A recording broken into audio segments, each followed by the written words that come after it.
जब भी हम ये गाना सुनते हैं, नाक कचरे की धार, मोहरा से इन्होंने अपनी शुरुआत की थी। सबसे पहले मैम स्वागत है आपका अमर उजाला में। Thank you so much. Mohra से आपने अपनी शुरुआत की थी, कैसा अब तक का सफर कैसा रहा है आपका फिल्मी पर्दे का, जानना चाहूंगी सबसे पहले मैं आपसे। सबसे पहले मेरे जो दर्शक हैं आज, जो मुझे देख रहे हैं, मेरे ऑडियंस जो मुझे बहुत प्यार करते हैं, मेरे फैंस हैं, मैं उनको हाय बोलूंगी। Hi everyone, I am here Poonam झावर। And अब आपका क्वेश्चन।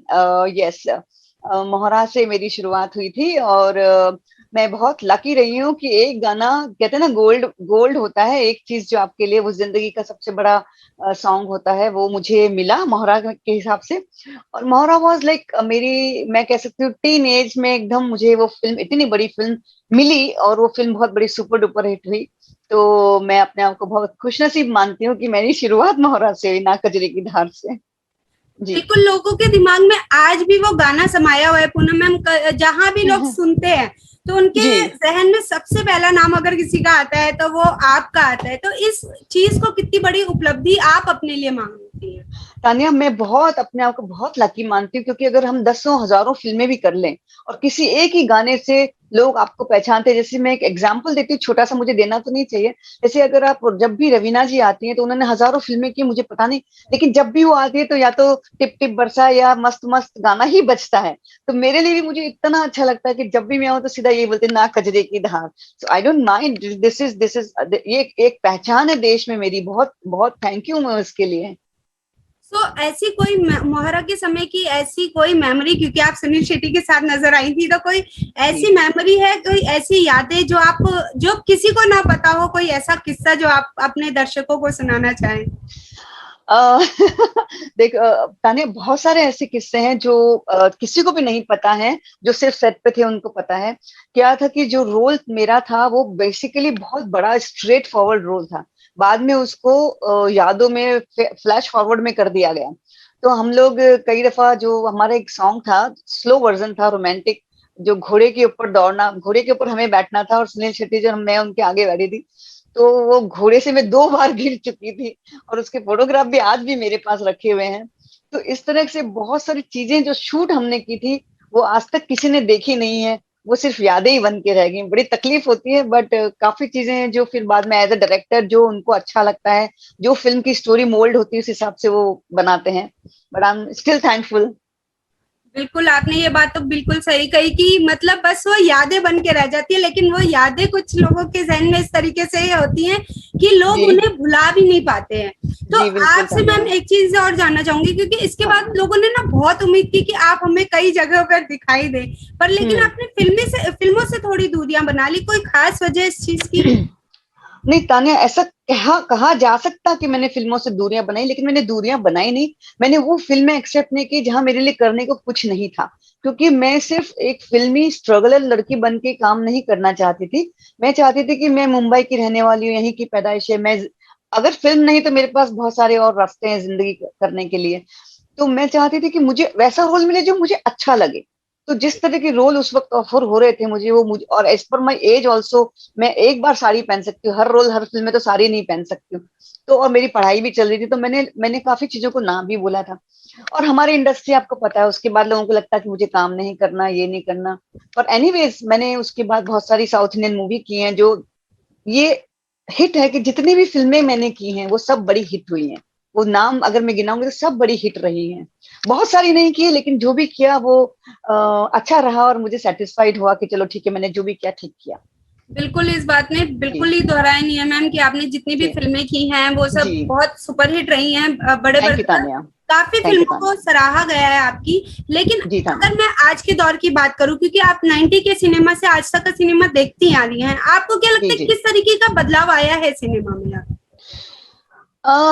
सिनेमा तो बहुत इम्प्रूव हुआ है, बहुत तरीके से। मतलब टेक्निकली देखे, साउंड है, beautiful photography, everything is so beautiful. लेकिन एक जो कहते हैं ना रोमांस का जो पार्ट है, जो ब्यूटीफुल, जो पुराने माधुरी के गानों में हुआ करता था, या इस तरह के जो सॉन्ग्स का जो रोमांस है, जो हीरो हीरोइन को, वो थोड़ा मुझे लगता है कि बहुत मिसिंग पार्ट है आज की फिल्मों में। टेक्निकली वेरी साउंड है, beautifully photograph, beautifully dress up and everything. हम लोग तो ऐसे ही खड़े हो जाते थे, साड़ी पहनी और खड़ा कर दिया। बट आजकल सब टेक्निकली बहुत ज्यादा अच्छे से बनाए जाते हैं।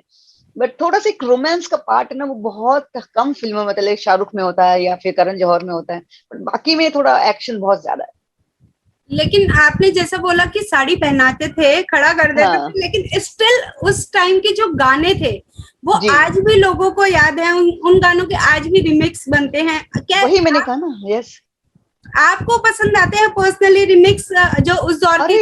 अरे अरे अरे अरे तानिया, मैंने तो बहुत सारे गाने किए। मेरे जो video album super duper hit हुए हैं, उनमें से मैं दो नाम आपको दूं जो मैंने खुद गाए भी हैं। और हमारे जो एल्बम का टाइम था उस वक्त, कम से कम नहीं तो 10 से 15 एल्बम मैंने किए हैं। उसमें से जैसे एक गाना है, हाय शर्माओ किस किस को बताओ, जैसे कैसे मैं सुनाऊं सबको, ये मेरा गांव मेरा देश का सॉन्ग है, इसको रिमिक्स किया गया था। फिर एक मैंने गाना गाया था, लैला में लैला ऐसी में लैला, तो जीनत अमान का ये सबसे पहला रीमिक्स वीडियो में मैंने ही किया था।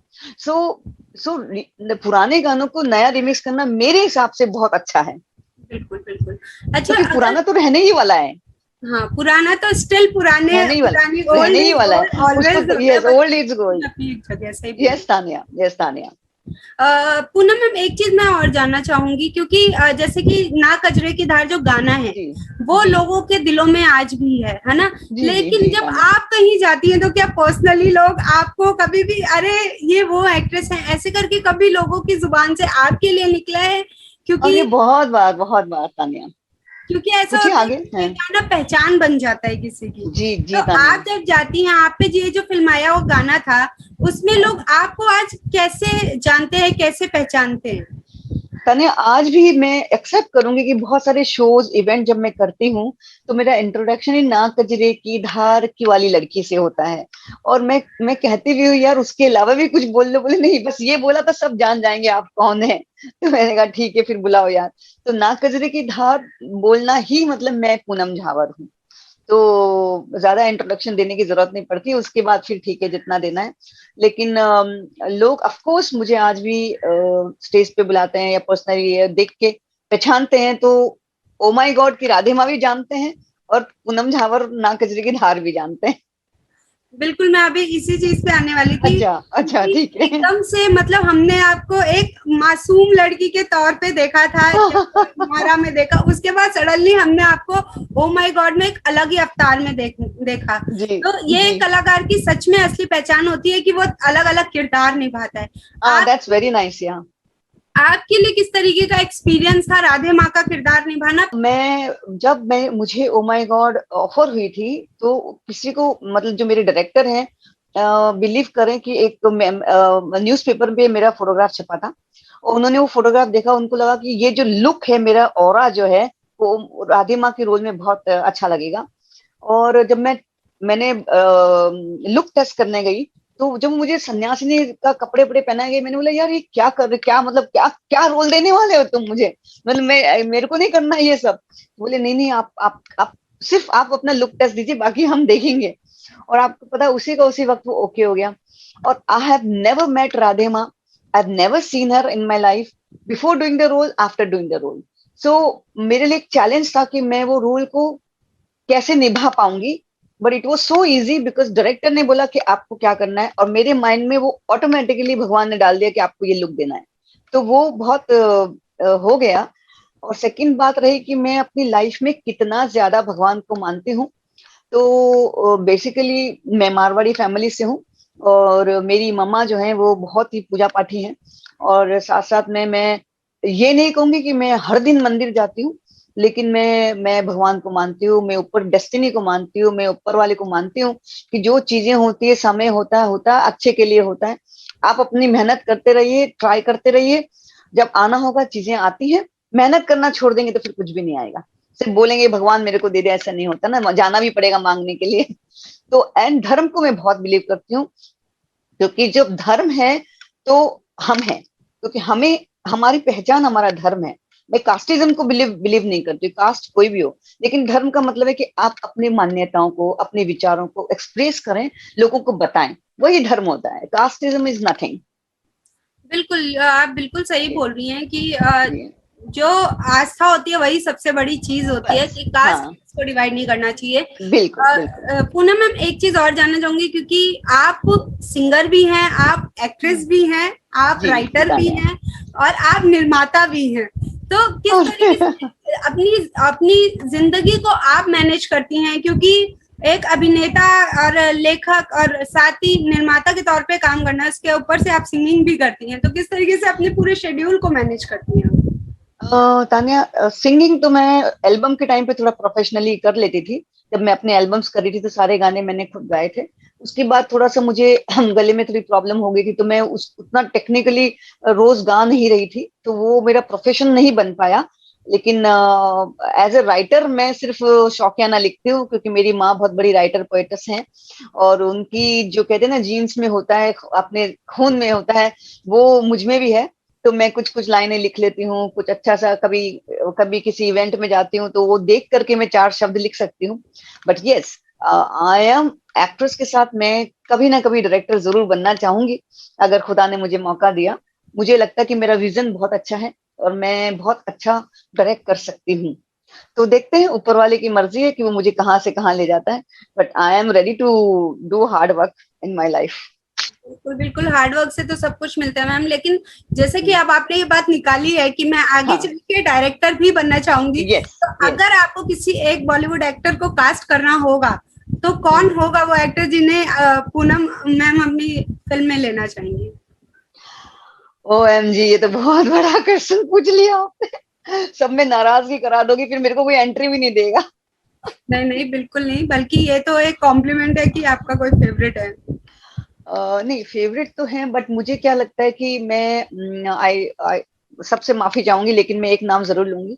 थोड़े से इजी एक्टर जो है, मैं अक्षय कुमार को मानती हूँ, जो अपने मतलब वो ज्यादा मीन मेक नहीं निकालते हैं, और वो अपने डायरेक्टर के ऊपर बिलीव करते हैं, और जो डायरेक्टर बोलता है उस हिसाब से अपने एक्टिंग को मोल्ड करते हैं। मैंने उनके साथ काम करके देखा है। और उसके बाद मैं चाहूंगी कि परेश रावल भी मेरी फिल्म में हो, क्योंकि वो भी बहुत ही बढ़िया एक्टर हैं और इतने सरल इंसान है। उनको बोलेंगे कि हाँ जी आपका शॉट लगा है तो ओके, एक सेकंड में आएंगे, शॉट देंगे, डायरेक्टर को परेशान नहीं करते। तो ये दो तो मेरी लाइफ में मैं चाहूंगी कि जब भी मैं कोई फिल्म बनाऊं ये मुझे चाहिए। और एक्ट्रेस इसमें कौन होगी? पूनम मैम खुद होंगी कि कोई और एक्ट्रेस उसमें होगी? नहीं यार, मैं एक रोल तो डेफिनेटली करना चाहूंगी, कोई भी रोल हो जो मेरे लायक हो, वो स्ट्रांग रोल हो, अच्छा रोल हो, जिसको मैं बता सकूं कि हाँ देखिए मैं अच्छी एक्ट्रेस हूँ।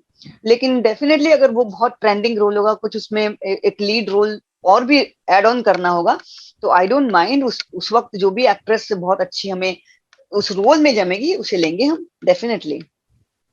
क्योंकि हमें ऐसा पता चला है कि आप जो है मराठी फिल्मों में भी बहुत सक्रिय हैं, आप वहाँ पे कई फिल्मों का निर्माण कर चुके हैं, कई फिल्में आपने प्रोड्यूस की हैं वहाँ पे। तो अभी आपकी पाइपलाइन में क्या है? अभी हम कहाँ पे आपको आपकी और फिल्में देखेंगे? मैं मराठी फिल्म, मैंने हिंदी फिल्म जब बनाई थी नाना पाटेकर के साथ, फिल्म आज थी, और उस वक्त जो मैं मेरा टाइम जब मैंने फिल्म बनाई थी, I was the youngest lady producer of the industry. So वहां से मैं शुरुआत करती, फिर मराठी पे आती हूँ। तो जब मैंने वो फिल्म बनाई, वो बहुत मेरे लिए चैलेंज था, और मुझे लगता ही नहीं था कि मैं एज ए प्रोड्यूसर काम कर सकूंगी। लेकिन बिलीव मी, वो फिल्म ने मुझे इतना सिखाया है कि उसके बाद अगर मेरे को 10 फिल्म भी एक साथ करनी पड़े ना, तो मैं प्रोड्यूस कर सकती हूँ। तो उसके बाद फिर मैंने मराठी फिल्म की। मराठी फिल्म में 2-3 फिल्में कर चुकी हूँ एज ए प्रोड्यूसर। और मराठी फिल्म में मुझे थोड़ा सा इंटरेस्ट कम आया, क्योंकि अब मेरे पास जो OTT प्लेटफॉर्म है, मैं चाहूंगी कि उसको मैं टर्न इनटू OTT प्लेटफॉर्म करूं, और उसको रीजनल की जगह मैं हिंदी लैंग्वेज में काम करूं। अच्छा, क्योंकि आपने ना एक बहुत ही मजेदार किस्सा हमारे साथ शेयर किया कि आपने नाना पाटेकर जी के साथ भी काम किया हाँ है, तो मैं यस, जानना चाहूंगी कि जब आप उनकी निर्माता, क्योंकि आप इंडस्ट्री में मैं उनके बाद प्रोड्यूसर। आई हैं, तो क्या आपको एक डर था जब आप देखो उनका निर्माण मैं कर रही थी? मैं जब वो आए होंगे तब मैं शायद बेबी होंगी। बिल्कुल बिल्कुल, तो जब आपने उनकी फिल्म को प्रोड्यूस किया, जिस फिल्म में वो थे, जी तो जी जी। आपका एक्सपीरियंस कैसा रहा? अगर उसके बारे में कुछ शेयर करना चाहिए, या कोई नाना पाटेकर की ऐसी बात जो आपको बहुत अच्छी या बहुत खराब लगी हो? ताने, जब मैंने फिल्म के लिए सोचा, वो कॉन्सेप्ट सोचा, बहुत ही टफ कॉन्सेप्ट था, और बहुत ज्यादा ये नहीं सोचा था कि इतना बड़ा महंगा और क्राउड वाला हो जाएगा आखिर में। लेकिन जब वो कंसेप्ट सोचा था मुझे, और उस वक्त कोई उसी स्टाइल की फिल्म में लोगों को पसंद आते थे एक्शन, तो मेरा नाम, मेरे जहन में वो उस रोल में दो नाम आए थे, नाना पाटेकर एंड परेश रावल, क्योंकि दो ठाकुर गांव के हैं और इनसे मजबूत एक्टर नहीं हो सकते। तो मैं नाना पाटेकर जी के पास गई, मेरे मेरे जो साथ में, हमारे जो यूनिट में हम साथ में सब काम करते थे एक साथ, हम मिलके गए। मैंने नाना जी को बोला कि भैया मैं प्रोड्यूस करना है, तो वो 2 मिनट तो मुझे देखते रहे। अच्छा, प्रोड्यूस करेगी तू फिल्म? मैंने कहा हाँ नाना, मैं प्रोड्यूस करूंगी फिल्म और मैं चाहती हूँ कि मैं आपको उसमें कास्ट करूँ। तो 2 दिन बुलाया, 3 दिन बुलाया, मतलब एक बहुत छोटा सा एक स्टोरी बता रही हूँ आपको किस तरह। उसके बाद उन्होंने मुझे मुझे बोला अच्छा मतलब तू सीरियस है? मैंने बोला हाँ जी सीरियस हूँ मैं। बोले एक काम कर, उन्होंने इतना मोटा अमाउंट बोल दिया साइनिंग के लिए कि ये लाएगी नहीं और ये चली जाएगी। मैं दूसरे दिन वो अमाउंट लेके चली गई उनके पास। अब वो देखते रह गए। उन्होंने बोला अच्छा। मैंने कहा ठीक है, आप अकाउंट में डाल दीजिए और उसके बाद हम लोग शूटिंग पे बैठ जाते हैं। भाई साहब उन्होंने 10-10 दिन हो गए, उन्होंने अकाउंट में डाला ही नहीं पैसा। मैंने कहा क्या हुआ नाना जी भाई, आप डाल क्यों नहीं रहे? बोलते नहीं तू सीरियस है? मैंने बोला हद हो गई यार, मतलब आपको चेक दे के गई हूँ। फिर उन्होंने चेक डाला, तो यहाँ से हमारी शुरुआत हुई। और फिर मैंने उनको, हमारे डायरेक्टर ने, राइटर ने, सब हम उनको पूरा डिटेल में रोल सुनाया, परेश जी को सुनाया। फिर सारे जो जितने भी मेरे उस वक्त के कास्ट थे तानिया, अगर आज देखें तो सारे जितने भी लोग वहां पे उस फिल्म में थे, सब कहीं ना कहीं ओटीटी प्लेटफॉर्म पे या सीरियल्स में बड़े बड़े रोल कर रहे हैं। तो and I introduce Vyjayanthimala ji son there in that film. So मेरे लिए वो फिल्म भी एक मील का पत्थर है, जैसे नाकजरी की धार मेरे लिए एज एन एक्टर है, और वैसे ही प्रोड्यूसर के लिए मेरे एज एन आंच मेरी बहुत बड़ी मील का पत्थर है। तो उसने मुझे बहुत कुछ सिखाया है। बिल्कुल बिल्कुल पूनम मैम, ये मैं जानना चाहूंगी कि अभी भी आपके आगे आने वाले टाइम में कोई हिंदी फिल्म भी आप प्रोड्यूस करिए या कहीं आप हमें दिखाई देंगी, क्योंकि नहीं आपके आप, फैंस डेफिनेटली ये जानना चाहेंगे। आपको मैं बहुत जल्दी अच्छी 2 फिल्मों में दिखाई दूंगी। बस वो शुरुआत होने की मुहाने पे ही है, जिसके आप मुझे देख भी सकें कि शायद मैं बहुत खुश नजर आ रही हूँ क्योंकि वो 2 फिल्में मेरी शुरू होने वाली हैं। और मैंने हमेशा सोचा कि मैं एज एन एक्टर मैं रहूंगी, मैं अच्छे रोल करूंगी, बट मैं प्रोड्यूसर के साथ साथ एक्टर भी बनी रहूं, क्योंकि सारे एक्टर आज प्रोड्यूसर हैं, सारी हीरोइंस आज प्रोड्यूसर हैं। तो कोई जरूरत नहीं कि आप प्रोड्यूसर बने तो आप एक्टर नहीं कर सकते। तो मैं अच्छी एक्टिंग के साथ साथ मैं प्रोड्यूस करने के लिए बहुत जल्दी सोच रही हूँ, ओटीटी प्लेटफॉर्म पे डेफिनेटली, क्योंकि वो फिल्मों वाला तब चक्कर अब 2-3 साल तक मुझे नजर आता नहीं, दूर दूर। देखते हैं, कुछ ऊपर वाले की मेहरबानी हुई तो जल्दी जल्दी आप लोग देख पाएंगे मुझे।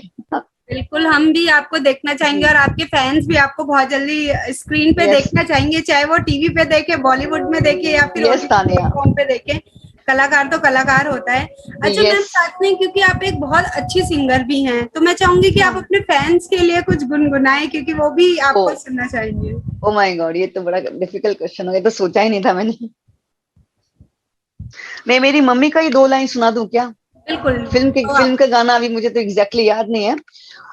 जैसे कहते हैं ना कि आज के जो लॉकडाउन टाइम है, जो कोरोना टाइम है, हर आदमी परेशान है, पैसा नहीं है, सबकी तकलीफें हैं, everybody knows what we are going through. किसी के घर में डेथ हो गई, किसी की हेल्थ ठीक नहीं है।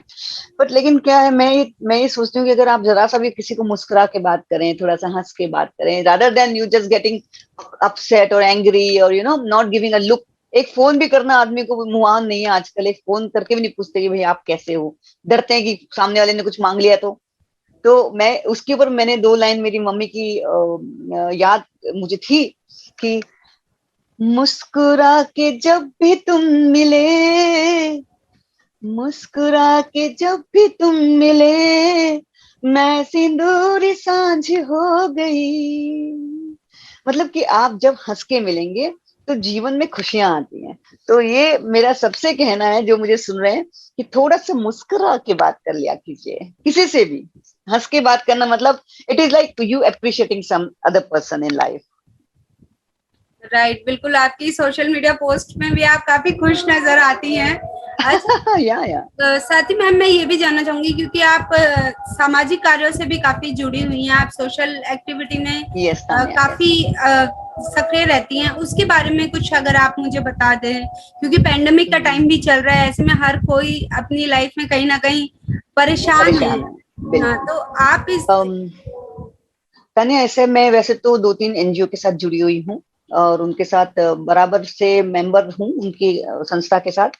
लेकिन मैं ये एक्सेप्ट करती हूँ कि मैं मैं रोड के ऊपर बहुत ज्यादा नहीं जा पाई, लेकिन मैं अपना जो काम मेरा होता है, जैसे कहीं पे कुछ देना है, किसी को कुछ रियल हेल्प करनी है, ये नहीं कि डोनेशन दे दिया और हो गया जी, मैं वो काम नहीं करती। मैं वो करती हूँ कि अगर तुमको वाकई में तुमको मेरी जरूरत है और मैं वो कर सकती हूँ, तो मैं कभी ना नहीं बोलती हूँ। मैं उनके लिए काम करती हूँ, उनकी हेल्प करती हूँ, चाहे वो किसी भी तरह की चीज हो, छोटी हो बड़ी हो। और उसके इंसान तो है ही है, उसके साथ साथ मैंने ये पैंडेमिक टाइम में, अभी इससे पहले जो फर्स्ट लॉकडाउन था उसमें तो बहुत ही बुरा हाल था। लोगों ने एकदम दरवाजे बंद कर लिए, ताले लगा दिए घरों में, रोड सुनसान, कुत्ते जानवर बिल्ली सब मर रहे थे, किसी को खाना नहीं, किसी को पानी नहीं, कुछ नहीं। उस वक्त मैंने बहुत काम किया था कि हर घर, जितने घर को मैं बोल सकती थी, सबके घर पानी थोड़ा सा रखाया कि भाई खाना डाल दो, आपके आपके घर में तो बन ही रहा है ना, तो डाल दो। तो ये भी एक बहुत बड़ी बात है कि सारे जो जानवर है वो मर रहे थे। अभी तो ठीक है, थोड़ा मिल रहा है, पर first lockdown was very difficult for them. So कहने का मतलब है कि मैं वो हर काम करती हूँ जो मैं कर सकती हूँ दूसरों की मदद करने के लिए। Not only pandemic time, corona time, in my life also I have given so many chances to so many people. कोई डायरेक्टर बन गया, कोई एक्टर बन गया, सबको मैंने ब्रेक दिया है। और चाहा कि चलो जिस जो मेरे हाथ से निकले वो अच्छे अच्छे रहें और फेमस हों, और हैं भी, बहुत सारे हैं। अमर उजाला के जो दर्शक हैं, उन्हें जी कुछ कहें, उन्हें क्या कहना चाहेंगी आप इस समय पे, और खासकर क्योंकि आप सोशल मीडिया पे तो उनसे जुड़ी रहती हैं, जी जी। लेकिन आज हमारे यहाँ अमर उजाला के दर्शकों को क्या कहना चाहेंगे? देखिए, आज मैं बहुत अपने आप को सौभाग्यशाली समझती हूँ कि मैं अमर उजाला के लाइव फेसबुक पे बैठी हूँ, क्योंकि आपका जो पेपर है, जो न्यूज है, जो लाइव है, वो बहुत बड़ी रीच है, बहुत बड़े ऑडियंस है आपकी। और उन ऑडियंस में से अगर मुझे 1% लोग भी देखेंगे तो मेरे लिए बहुत बड़ी बात होगी। तो मैं, जो मुझे देख रहे हैं, मैं उनसे ये चाहती हूँ कि आप थोड़ा सा लोगों की हेल्प कीजिए, थोड़ा सा मुस्कुरा के रहिए और अपने आप को पॉजिटिविटी के साथ रखिए। नेगेटिविटी तो आ ही जाती है हमारे अंदर, थोड़ा सा पॉजिटिव होइए। एंड मुझे सपोर्ट कीजिएगा, जैसे जैसे मैं आपको इन्फॉर्म करूंगी, अमर उजाला पे मैं आना चाहूंगी हर बार। तो बट आप अपना ख्याल रखिएगा, कोरोना टाइम है, अभी गया नहीं है। तो जो भी काम करें अपने सेफ्टी के साथ करें, और अपनी फैमिली का, अपने फ्रेंड्स का, ऐसे नहीं कि ओनली फैमिली, फ्रेंड्स का, अपने पेट्स का आप अच्छे से ख्याल रखें, और अपने आप का ख्याल रखें, और बी पॉजिटिव। जिंदगी में हर चीज आती है, नई भी आती है। बिल्कुल, thank you so much ma'am हमसे कनेक्ट होने के लिए, एंड प्लीज आप भी अपना कोरोना टाइम में ध्यान रखिएगा, यस, अपने परिवार का ध्यान रखिए। Thank you thank you so Tania, much. Thank you audience, thank you so much, I love you all, thank you. Download करें अमर उजाला ऐप और पाएं खबरें लगातार।